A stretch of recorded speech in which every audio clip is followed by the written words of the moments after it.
Fala aí pessoal, começando mais um vídeo. Dessa vez a gente vai falar um pouco sobre a oxigenoterapia, alguns princípios que são importantes, alguns conceitos básicos, os principais efeitos fisiológicos e depois a gente vai classificar os principais dispositivos que a gente utiliza, tanto em relação aos dispositivos de baixo fluxo quanto os de alto fluxo, beleza?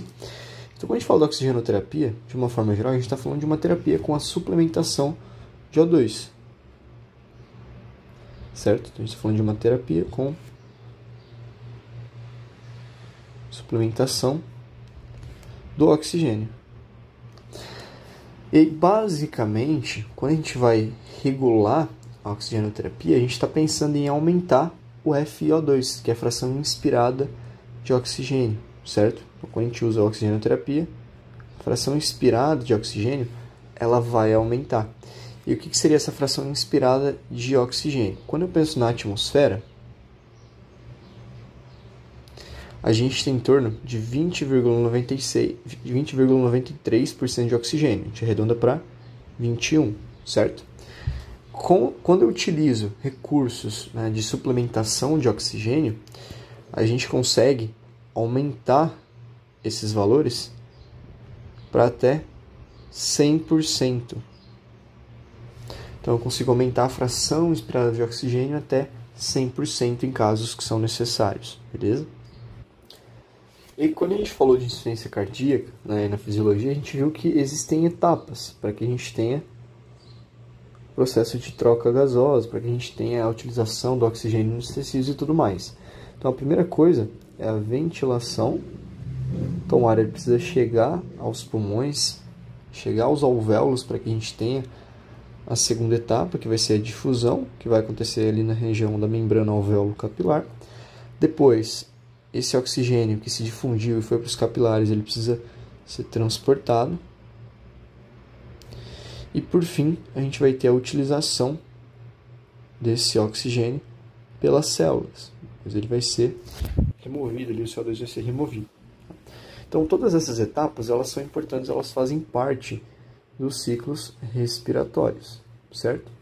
Se eu tenho um déficit em qualquer um desses elos, a gente tem uma alteração que vai gerar condições específicas, como por exemplo a hipoxemia. E aí a gente falou no último vídeo sobre insuficiência respiratória. E tem dois tipos de insuficiência respiratória, a hipoxêmica e a hipercápnica. Então nesses casos de insuficiência respiratória a gente pode ter alguma alteração em uma dessas vias que está gerando esses distúrbios relacionados ali à quantidade de gases, beleza?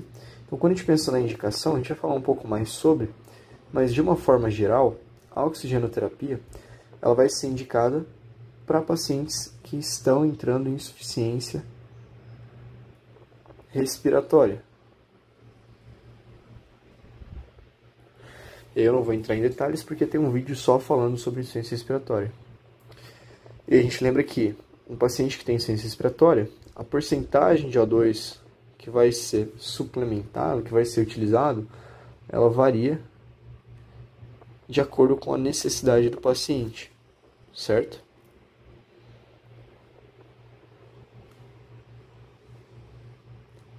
E aí a gente vai falar um pouco mais sobre os dispositivos e qual a porcentagem de O2, quantos litros por minuto de O2 a gente consegue fornecer. Antes disso, vamos só relembrar alguns conceitos que são importantes para a gente dar continuidade. Então, existem duas coisas que têm um nome parecido, mas são completamente diferentes, que é a hipoxemia e a hipóxia. A gente precisa tomar cuidado com a maneira que a gente está falando, né? Do que a gente está falando. Quando a gente fala de uma situação de hipóxia ou hipoxia, a gente está falando que um determinado tecido ele está tendo uma falta de oxigênio. Então a hipóxia ou hipoxia está relacionada com a diminuição da oferta de O2 nos tecidos. Isso geralmente acontece em um tecido isolado. Então a gente está falando de uma diminuição de oxigênio em locais específicos. Então uma pessoa que tem, por exemplo, um AVE isquêmico, né? Ele teve uma obstrução ali por algum trombo, alguma coisa que diminuiu o fluxo sanguíneo para aquela determinada região cerebral. Aquela região sofreu uma hipóxia. E aí a gente tem alguns danos, certo? Quando a gente fala de hipoxemia, a gente está falando de uma forma um pouco mais sistêmica. Então a gente tem uma diminuição da pressão de O2 arterial. E aí se ocorre uma diminuição da pressão de O2 nas artérias, a gente tende a ter uma diminuição ali da entrega em alguns locais. E aí a partir disso a gente tem vários sintomas. O que é o principal que a gente vai ver, né, que vai levantar a bandeirinha para essa hipoxemia, a gente vai precisar intervir. O paciente ele vai ter uma dessaturação. Ou seja, a saturação de oxigênio desse paciente ela vai cair abaixo dos valores recomendados. Então, o indivíduo saudável tende a ter ali pelo menos 93 de saturação, mais ou menos. Se essa saturação ela cai para baixo de 92% em indivíduo saudável, isso já é um motivo de atenção. Se ela cai mais do que isso, em alguns casos já é indicado, né, a oxigenoterapia. Então, vamos supor um indivíduo que está lá com 80 de saturação, 88 a 92 é normal para um indivíduo que tem DPOC. Agora, para uma pessoa saudável, não. E aí, quando o indivíduo está passando por uma dessaturação, qual que é a primeira coisa que a gente vai fazer? Então, a primeira coisa que a gente faz, pensando no trabalho em terapia intensiva, né, a primeira coisa que a gente vai fazer é ofertar o oxigênio. Então, se eu tenho um indivíduo que sofreu um acidente, por exemplo, ele está desaturando, primeiro a gente oferta o oxigênio, depois a gente vai avaliar para descobrir o que aconteceu com esse indivíduo. Então, primeiro eu vou dar o suporte de oxigênio para que ele sobreviva, depois eu vou avaliar para ver qual que é a causa. Então, eu posso ter uma dessaturação por causas pulmonares. Então, às vezes, um paciente que tem uma doença pulmonar crônica está com uma exacerbação. Ou então, pode ser causa extrapulmonar. Então, um paciente que teve um acidente, uma fratura, enfim, aí seria até pulmonar, né? Teve uma fratura ali, gerou um pneumotórax.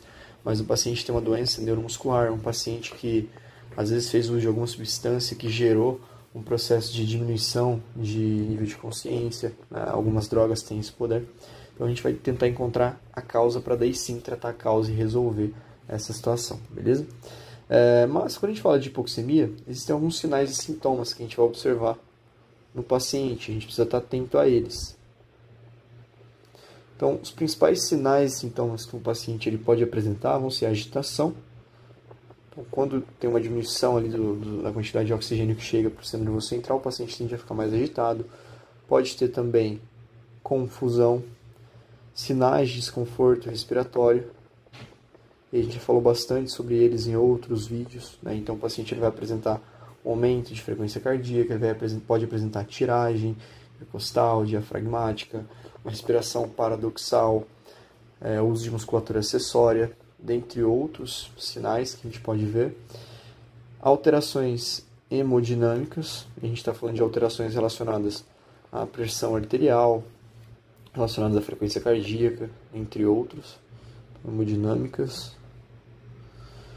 Arritmias cardíacas. E também a cianose, pode ser tanto central quanto periférica. Beleza? Então esses são alguns indicativos.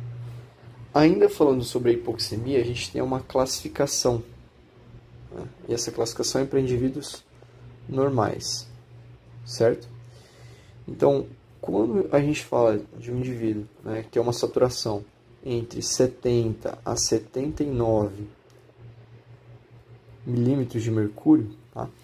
Quando a gente olha, isso aqui a gente está falando de valores de PA de O2, né? Então, quando a gente olha para a pressão arterial de O2 ou a gasometria, os valores de normalidade eles vão estar entre 80 a 100, beleza? Milímetros de mercúrio. Isso aqui é diferente de saturação, aqui a gente está falando PA de O2. Então, quando a gente tem um indivíduo com uma PA de O2 a nível arterial de 60 a 79, a gente já considera esse indivíduo como tendo uma hipoxemia leve, certo? De 40 a 59 milímetros de mercúrio já é uma hipoxemia moderada. E abaixo de 40, aí já é um pouco mais preocupante. Então a gente já considera uma hipoxemia grave. E aí, em todos os casos aqui, a gente já vai recomendar a utilização de oxigênio, certo? O paciente ele vai precisar dessa suplementação. Aí tem até um cálculo que a gente faz também, que é a relação de pressão arterial de oxigênio e fração inspirada de oxigênio na ventilação mecânica, né, que é para ver a quantidade de oxigênio que está sendo ofertada ali, mas a gente não vai fazer essa relação, beleza? Então, em relação à indicação da oxigenoterapia, né, em que casos aqui, quando a gente fala dessa questão do oxigênio, em que casos que vai ser indicado a oxigenoterapia? Então, a gente tem alguns valores de normalidade, alguns valores de corte para indicação. Então, se o indivíduo ele tem uma PA de O2 menor do que 60 milímetros de mercúrio, né, ou seja, se ele tem uma hipoxemia de moderada a grave, já é recomendado que faça uso da oxigenoterapia, da suplementação de oxigênio.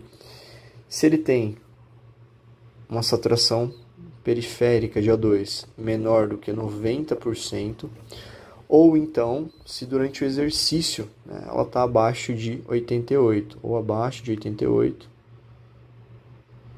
no exercício, certo?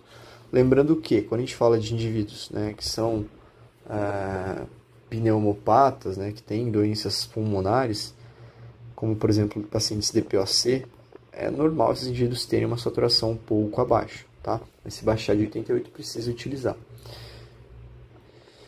Então, esses são alguns valores relacionados à saturação. A gente vai falar depois sobre indicações de uma forma geral. Agora, quais são os efeitos fisiológicos, né? Por que a gente utiliza? Quais os princípios de a gente utilizar a oxigenoterapia? E quando a gente vê de uma forma geral, a gente sabe que, uma vez que eu suplemento mais oxigênio, eu vou ter uma melhora na troca gasosa, então eu vou ter uma melhora na troca gasosa, ficando mais eficiente. E aí, se eu tenho mais troca, eu tenho mais oxigênio sendo transportado, mais oxigênio chegando para os tecidos. A gente tende a ter um processo de diminuição da resistência das artérias pulmonares,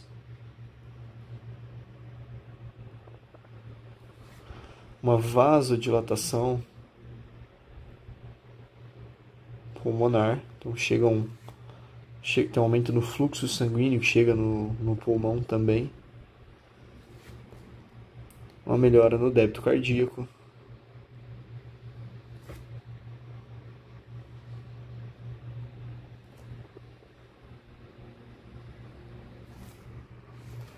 um menor trabalho cardíaco também. Porque se eu tenho um indivíduo que está numa situação de desconforto respiratório, um dos mecanismos de compensação está relacionado com o coração. Então ele tenta bombear mais sangue, a gente tem aumento do volume sistólico, aumento da frequência cardíaca, para aumentar o débito cardíaco e conseguir bombear mais sangue, certo? Então é um mecanismo de compensação. E uma vez que a gente suplementa esse oxigênio, esse coração ele volta a bater de uma forma com menos sobrecarga, de uma forma mais normal ali. E além disso, pode acontecer de a gente ter também um processo de vasodilatação sistêmica. Então, esses são alguns efeitos fisiológicos, né, da oxigenoterapia, pensando de uma forma geral. Agora, a gente vai classificar os dispositivos, né, de oxigenoterapia. Vou colocar aqui embaixo.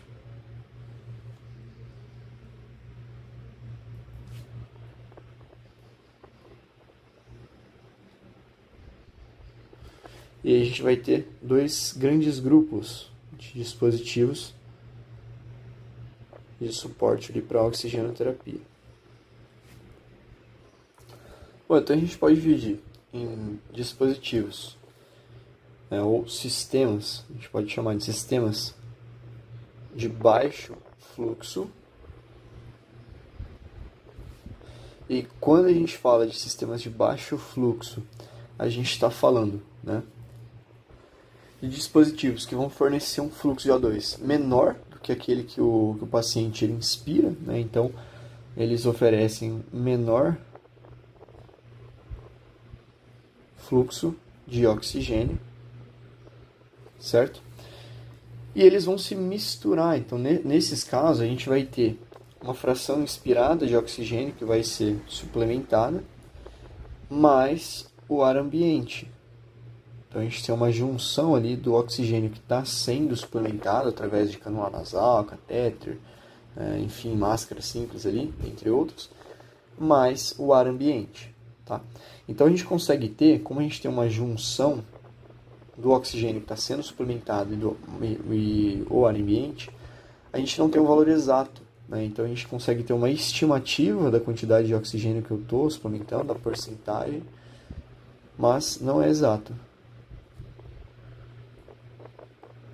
Então, se é um paciente que eu preciso saber necessariamente quanto de oxigênio eu estou ofertando, a gente não vai utilizar esses sistemas de baixo fluxo. Então, eles vão ser indicados para pacientes que estão respirando, né? Então, paciente que às vezes ele tem uma dessaturação ali quando vai fazer um exercício, e aí eu coloco uma cânula nasal para dar um suporte extra ali, para ele conseguir fazer esse exercício e manter uma boa saturação. Então, isso é um exemplo. E a gente tem que lembrar que quando a gente pensa na fração inspirada de oxigênio, para cada 1 litro de O2 ofertado, a gente vai ter um aumento de 3 a 4% na fração inspirada de oxigênio. Então, para cada 1 litro de O2 que a gente oferta, a gente vai ter um aumento ali de 3 a 4% na fração inspirada de O2, beleza? E a partir disso a gente consegue ter uma estimativa. Então, se eu estou ofertando, por exemplo, 5 litros por minuto, através de uma cânula nasal, eu vou ter de 15 a 20% de uma fração inspirada, uma fração de oxigênio, certo? Bom, então eu coloquei aqui do lado algumas imagens só para a gente ver os principais dispositivos, né? Então, um deles, né, essa primeira imagem aqui da esquerda, é a cânula nasal. Então, a cânula nasal nada mais é do que um tubinho que a gente vai acoplar ela ao torpedo ali, né? A oxigênio no torpedo. E aí a gente vai colocar essa cânulazinha no nariz do paciente. Então, você tem lá... Opa! Ficou feio esse nariz aqui. Então, a gente vai colocar a cânula nasal ali no nariz do paciente. E aí a gente vai ter a oferta de oxigênio, certo? A cânula nasal, ela é um dispositivo de baixo fluxo, como a gente acabou de classificar ela. Sendo assim, ela vai ser indicada para casos de hipoxemia leve. Então é aquele paciente que às vezes vai fazer um exercício, ele satura um pouquinho, né, tem uma desaturação pequena ali, e aí a gente precisa manter essa saturação. Aí a gente vai utilizar a cânula nasal, certo? E de uma forma geral, a gente consegue ofertar, o dispositivo permite, né, que você faça uma oferta de até 10 litros por minuto, né, de oxigênio, porém isso é incômodo, tá? Então, o que a gente usa na cânula nasal? A gente pode fazer uma oferta de até 4 litros por minuto. Acima de 4 litros por minuto, já não é tão recomendado, porque pode gerar irritação. Então pode gerar uma irritação e, em decorrência disso, gerar um sangramento. Por quê? O ar ele entra e ele vai começar a gerar um ressecamento das vias. E nesse caso a gente pode ter sangramento, tá? Então não é indicado que na cânula nasal a gente utilize valores ali de oferta de oxigênio acima de 4 litros por minuto. Se eu vou usar 4 litros por minuto, é melhor eu utilizar aqui a máscara simples que a gente vai falar daqui a pouquinho, beleza? E uma coisa que é importante é que essa cânula nasal ela vai ser para indivíduos que têm uma respiração nasal, certo? Então, o oxigênio está sendo entregue pela cânula que está no nariz. Então, se o indivíduo ele não tem uma respiração muito nasal, não vale a pena, a gente vai acabar não conseguindo ofertar a quantidade de oxigênio necessária, tá? Então, de uma forma geral, a cânula nasal ela consegue ofertar ali, a gente consegue ofertar uma fração inspiratória de oxigênio que vai variar, né, em torno ali de 24 a 40%, beleza? Então, mas assim, quando a gente coloca até 4 litros, vai ser em torno de 12 a 16% de fração inspirada de oxigênio que a gente vai utilizar, né, quando a gente vai utilizar por períodos maiores. Mas a gente consegue um pouquinho a mais ali na cânula nasal, tá? Então o máximo que a gente consegue ofertar é de 10 litros, só que vale lembrar que é um pouco desconfortável para o paciente em valores acima de 4 litros por minuto. Um outro dispositivo que eu coloquei aqui só a nível de citação, né, é o catéter nasal. Então esse dispositivo acaba não sendo tão utilizado atualmente, né, então são poucas pessoas que utilizam, e nesse dispositivo a gente vai ter a introdução de um catéter até a nasofaringe, tá? E ele é pouco utilizado justamente por isso. Então você vai introduzir um catéter até a nasofaringe lá dentro, né? Então é extremamente desconfortável, doloroso para colocar, e por esse motivo não é tão utilizado, tá? Coloquei mais a nível de curiosidade. E a gente tem as máscaras, né? A gente vai falar sobre uma delas, que é a máscara simples. Existe também a máscara de nebulização, mas eu não coloquei ela aqui. Então a gente vai falar só sobre a máscara simples. Então a máscara simples, ela é um dispositivo que é acoplado à face do paciente e ela vai ofertar uma quantidade em torno de 5 a 10 litros por minuto. Então, se é um paciente que tem um quadro um pouquinho maior ali de hipoxemia, ou se é um paciente que, por exemplo, tem uma respiração mais oral, nasal e oral, é recomendado que a gente utilize essa máscara, porque ela vai cobrir tanto o nariz quanto a boca, tá? Então, paciente que tem uma respiração nasal e oral, certo? E algumas desvantagens é que o paciente, muitas vezes, ele não consegue falar quando ele está usando essa máscara, né? Então, o paciente ele não consegue falar. Com a cânula nasal, ele consegue falar, consegue se alimentar, não tem nenhum tipo de problema em relação a isso. E quando usa por longos períodos, ela pode gerar lesões de pele, por conta do oxigênio em contato com a pele, ou enfim, em alguns casos, mesmo da forma com que você aperta, também pode gerar algumas lesões. Tá? E aí, quando a gente pensa na fração inspirada de oxigênio, ela vai ser um pouco maior. Então, nesse caso da máscara simples, a fração inspirada de oxigênio ela pode variar ali de 40% a 60%, beleza? De forma bem resumida. Então, a gente consegue fornecer um pouco além dos 10 litros, consegue chegar até 15. Só que o que eu estou passando aqui são os valores recomendados, né? Então, acima disso já começa a ficar um pouco desconfortável para o paciente. Então, a gente busca ali em torno de 5 a 10 litros. Coloquei mais uma imagem aqui, ainda falando sobre os dispositivos de baixo fluxo. A gente tem as máscaras de reservatório. A gente tem a máscara com reservatório. E o que seria essa máscara com reservatório? Literalmente é uma máscara facial ali também, que vai cobrir o nariz e a boca. E ela tem uma bolsa inflável. Então, uma bolsa inflável que vai armazenar o oxigênio. Certo? Nessa máscara aqui, a gente consegue valores ali um pouco maiores. Então, a gente consegue fluxos um pouco maiores em relação às duas anteriores. O fluxo mínimo que a gente vai utilizar é de 10 litros por minuto. Então, o fluxo, para ser recomendado a utilização dessa máscara com reservatório, ele precisa ser maior do que 10 litros por minuto. Por quê?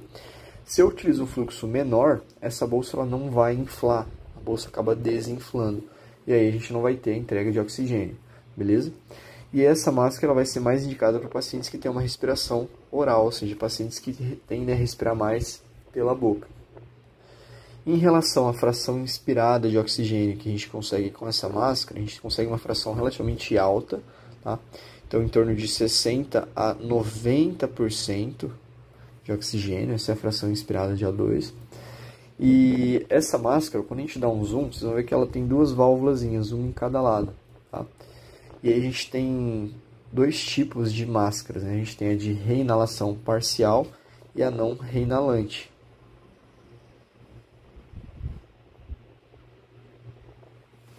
A gente pode utilizar elas de duas formas, não reinalante. Então, basicamente, nessa não reinalante, a gente vai ter nessa não reinalante duas válvulas que ficam na lateral da máscara. Então, imagine que eu tenho a máscara aqui, nas laterais eu tenho duas válvulas. Nossa, que ficou feio. Essas válvulas, elas são unidirecionais, então elas não permitem, né? Então a gente tem duas válvulas que são unidirecionais, ou seja, elas permitem que o ar ele saia e não permitem o retorno do ar.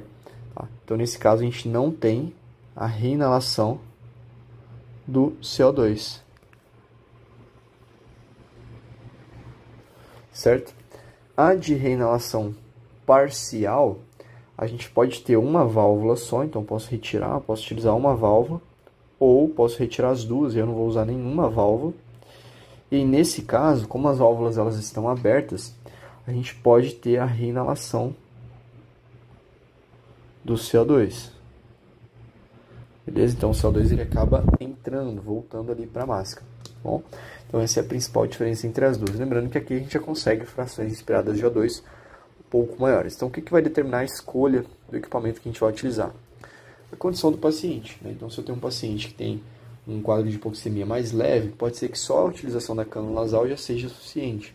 Se eu preciso de um pouco mais de oxigênio para esse paciente, a máscara simples ela vai ser recomendada. Então, se é um paciente que não tem uma respiração nasal, a gente pode utilizar a máscara simples. E a máscara com reservatório é para pacientes que vão necessitar ali de uma fração inspirada de oxigênio um pouco maior, beleza?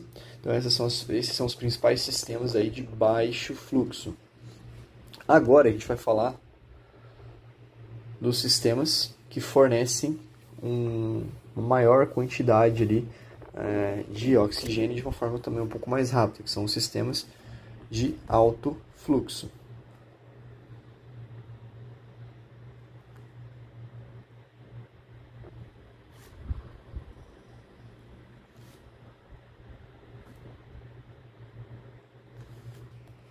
Nos sistemas de alto fluxo, a gente tem uma exatidão na oferta de oxigênio que a gente está dando, né? Então a gente consegue ter uma exatidão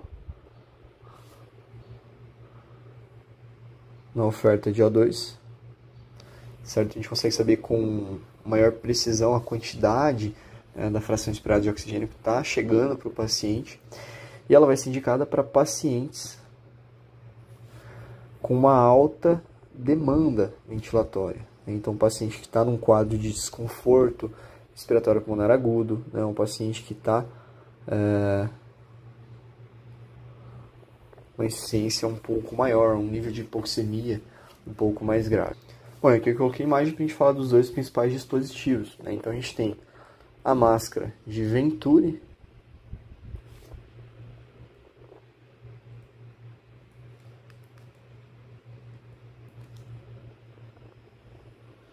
e quando a gente pensa nessa máscara de Venturi, a gente está falando de uma máscara que ela fornece a concentração exata de oxigênio que está sendo ofertada. Então a gente tem a concentração exata de O2, né? Então a gente sabe com exatidão qual é a porcentagem. Os fluxos eles vão variar, né, de 3 a 15 litros por minuto, mais ou menos.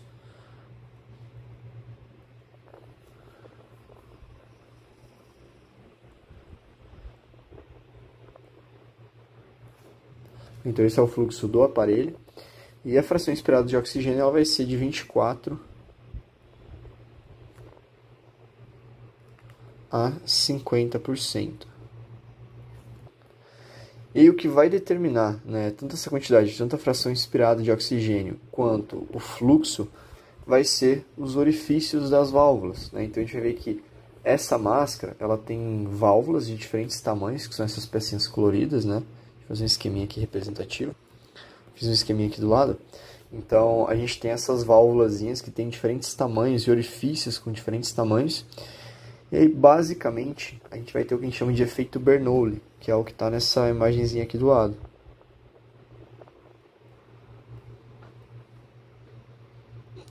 Então, quando o paciente inspira, a gente tem o fluxo de oxigênio que está sendo ofertado aqui nessa região, na válvula, tá? E a gente também tem o ar ambiente entrando através dessa válvula. E aí a gente vai ter um arrastamento do ar. E aí, quando esse ar é arrastado, a gente vai ter uma mistura do ar ambiente com o ar que está sendo ofertado ali, né, uma maior quantidade de oxigênio. Isso a gente chama de efeito Bernoulli, tá? Que é o efeito do arrastamento do ar, que vai acontecer na máscara de Venturi, beleza? Então essa máscara consegue ofertar para o paciente fluxos mais rápidos, fluxos mais altos.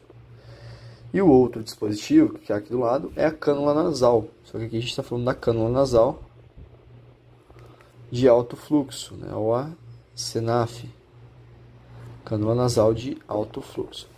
A cânula nasal de alto fluxo, ela é um pouco mais confortável, né, em relação à máscara de Ventura ali, por exemplo, é uma máscara que vai ficar ali, ocupar toda a região facial do paciente, nariz, boca, né? Então a cânula ela é mais confortável, então permite que o paciente fale, permite que o paciente ele consiga se alimentar, né, em alguns casos.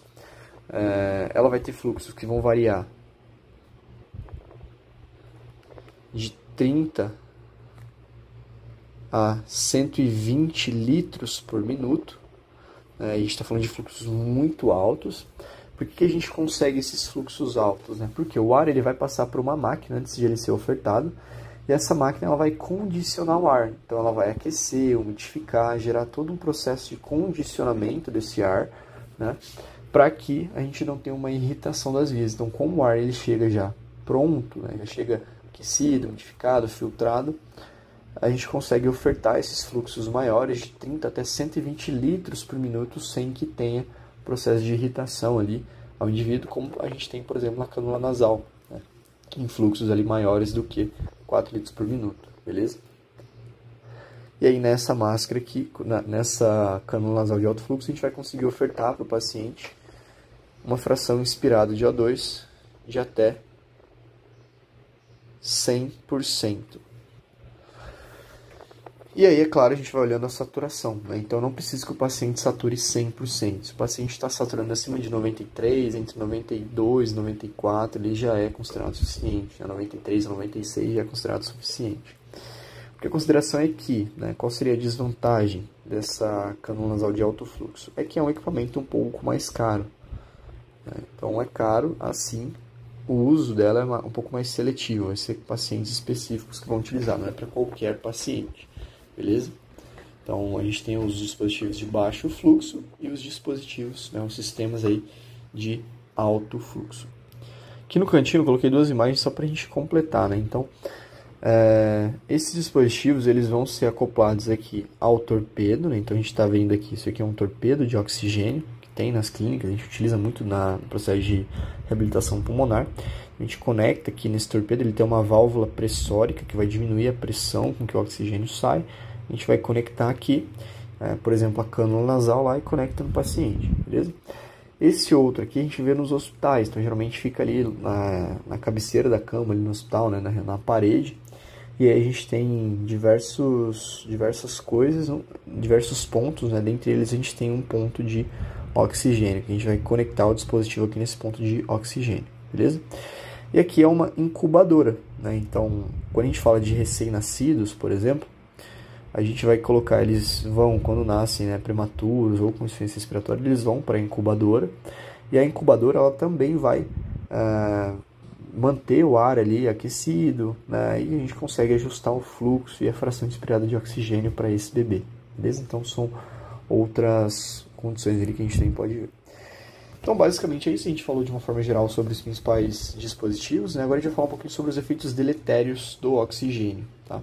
Então, a gente precisa que o paciente ele tenha uma boa saturação, só que se a gente oferece oxigênio em excesso, esse paciente ele pode ter, sim, algumas complicações.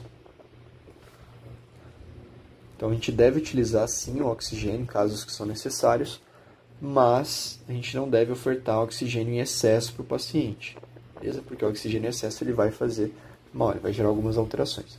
Então, dentre elas, a gente pode ter uma situação de hiperoxemia. O que seria uma hiperoxemia? O aumento da quantidade de oxigênio.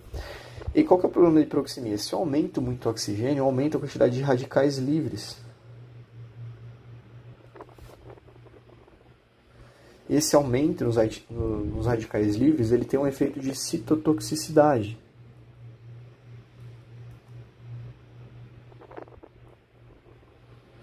E esse efeito citotóxico ele vai acometer as células, gerando ali um processo inflamatório. Certo? E esse processo inflamatório ele pode ser tanto a nível sistêmico quanto a nível alveolar. Beleza? A gente também pode ter, né, no caso de um excesso ali na quantidade de oxigênio, um rebaixamento do sistema nervoso central. Então, uma das formas de a gente ver se o paciente está com excesso de oxigênio, se está sendo ofertado uma quantidade excessiva de oxigênio, é o paciente estar um pouco sonolento, né, ali, ter um rebaixamento desse nível de consciência, beleza? Em alguns casos, a gente pode ter uma depressão do sistema respiratório, ou do drive respiratório.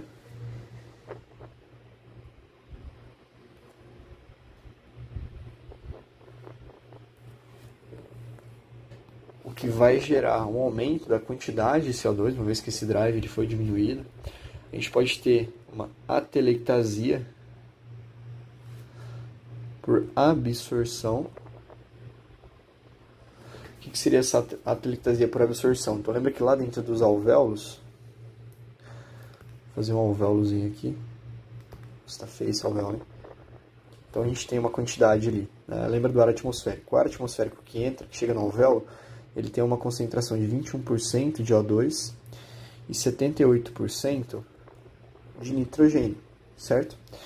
Se eu começo a ofertar para esse paciente 100% de O2, se eu tenho, por exemplo, 100% de oxigênio sendo ofertado, a gente começa a ter um aumento da quantidade de O2 passando para o capilar, e aí a gente começa a ter um colabamento desse alvéolo. Porque qual que é a função do nitrogênio? A função do nitrogênio é manter o alvéolo aberto, certo? Se eu oferto somente oxigênio, esse oxigênio começa a se difundir, e aí por conta dessa absorção excessiva de oxigênio, né, e eu não ter o nitrogênio para manter o alvéolo aberto, a gente vai ter essa atelectasia. Então, se eu tenho uma oferta de 100% de oxigênio por mais de 6 horas, a gente já começa a ter essas complicações relacionadas aí ao uso excessivo do oxigênio. A gente vai ter também uma diminuição da capacidade vital, e aí essa diminuição está relacionada com a diminuição do estímulo respiratório, que a gente falou, então tem uma depressão do drive respiratório, isso está associado também com a diminuição da capacidade vital. A gente vai ter alterações na relação ventilação-perfusão, certo? Uma diminuição na produção do surfactante e também um processo de desidratação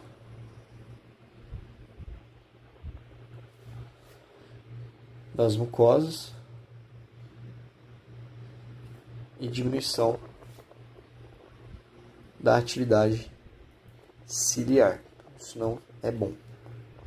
Então, o que é importante para a gente, né? O que a gente não pode esquecer? A gente vai ofertar oxigênio suficiente, né? Então eu preciso ofertar o suficiente para o paciente ele saturar o esperado, né? Então o paciente precisa saturar 93%. Tá? Tem alguns estudos que comparam, por exemplo, o paciente ele saturar, né, com o uso de oxigenoterapia de 92 a 96 versus de 94 a 98%. Tá? E aí, quando a gente vai olhar para o resultado, os pacientes que saturam entre 92 e 96%, eles não têm tantos efeitos deletérios. Agora, já os que saturam de 94 a 98, eles têm um aumento ali nesses efeitos deletérios. A gente vai falar sobre o tempo também, que demora para esses efeitos começarem a aparecer, beleza? Então, é importante que a gente forneça oxigênio para o paciente para ele saturar o recomendado, né? Então, 93, 94, se o paciente está saturando 97, 98, 99, 100, aí a gente vai diminuir, porque está em excesso, beleza? E a gente vai ter esse efeito de toxicidade. Então, o que acontece? A gente falou um pouquinho da toxicidade. O que acontece quando eu oferto para o meu paciente, por exemplo, 100% de fração inspirada de O2 por longos períodos? Então, ou seja, se o paciente está lá com fração inspirada de 100%, em um período de 12 a 24 horas, a gente já vai ter algumas coisas que a gente falou, então uma diminuição da capacidade vital, tosse seca, né, por conta da desidratação dessas mucosas, diminuição da atividade mucociliar, já começa a ter alguns efeitos. A partir de 24 horas, então, a partir de um dia, 24 a 36 horas, aqui a gente está falando em horas, o paciente ele já pode apresentar algumas parestesias, a atelectasia que a gente falou, de absorção, e até mesmo alterações relacionadas à síntese proteica. Já começa a ter alguns efeitos deletérios importantes. De 36 a 48 horas, a gente vai ter uma diminuição da complacência pulmonar desse paciente. Então, o pulmão dele ele começa a ficar menos complacente e uma piora na capacidade de difusão. Então, diminui a complacência e diminui a capacidade de difusão dos gases. A gente começa a ter uma piora nessa troca gasosa, uma piora nessa condição. De 48 a 60 horas, a gente vai ter uma diminuição da produção de surfactante e começa a formar um edema alveolar, por conta daquele processo de inflamação. Então, lembra que o oxigênio gera um processo de inflamação nos alvéolos, a gente começa a ter um acúmulo de líquido, extravasamento de plasma ali dos capilares que estão ao redor dos alvéolos, isso gera um edema alveolar. E acima de 60 horas, o paciente ele vai ter, ele pode ter a síndrome de desconforto respiratório agudo por conta de um excesso ali de O2 que foi suplementado para esse paciente, beleza? Então, para a gente não ter isso, quais são as recomendações? O que é esperado aí que a gente faça para a gente fechar, né? Então, a gente falou bastante coisa.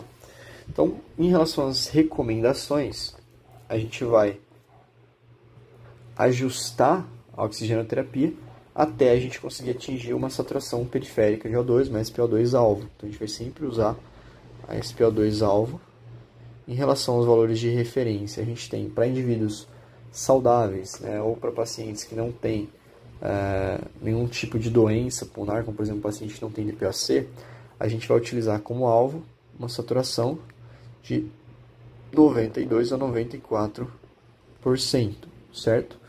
Se eu estou falando de um paciente que é DPOC, aí a gente vai falar de um valor entre 88 a 92%. E aí, quando a gente olha para a literatura, os valores de normalidade de SpO2, alguns estudos trazem acima de 97%, outros acima de 94%, como já sendo considerado normal, beleza? Abaixo de 90%, a gente diz que é uma hipoxemia, beleza? E basicamente é isso, tá bom? Então, a gente falou um pouco sobre, só dando uma recapitulada, a gente falou sobre a toxicidade, a gente falou sobre os efeitos deletérios do oxigênio, então a gente não pode suplementar em excesso. A gente falou sobre os principais sistemas que a gente vai ter, classificou os dispositivos, né? A gente tem os sistemas de baixo fluxo e os sistemas de alto fluxo. Dentro dos de baixo fluxo a gente vai ter a cânula nasal, né? A máscara simples e a máscara com reservatório, que são os mais utilizados. E nos sistemas de alto fluxo, a máscara de Venturi e a cânula nasal de alto fluxo. A gente também falou um pouquinho sobre os efeitos fisiológicos. A gente viu que a oxigenoterapia, quando bem utilizada, ela vai melhorar a troca gasosa, vai gerar diversos efeitos benéficos. E a gente falou um pouquinho sobre os conceitos, né, relacionados à hipoxemia e à hipóxia. Então, a hipóxia é quando falta oxigênio para um tecido específico, a hipoxemia está relacionada com a diminuição do O2 arterial, né? A gente falou sobre os principais sinais e sintomas de hipoxemia, a classificação. A gente falou sobre as etapas, né, responsáveis pelo fornecimento de oxigênio. Então, a gente tem todo o processo de ventilação, difusão, transporte, utilização desse oxigênio, e a principal indicação da oxigenoterapia, que vão ser casos de insuficiência respiratória, que podem ser causas pulmonares ou causas extrapulmonares, beleza? Então eu vou encerrar esse vídeo por aqui, espero que tenha te ajudado, e até o próximo vídeo. Valeu e até mais!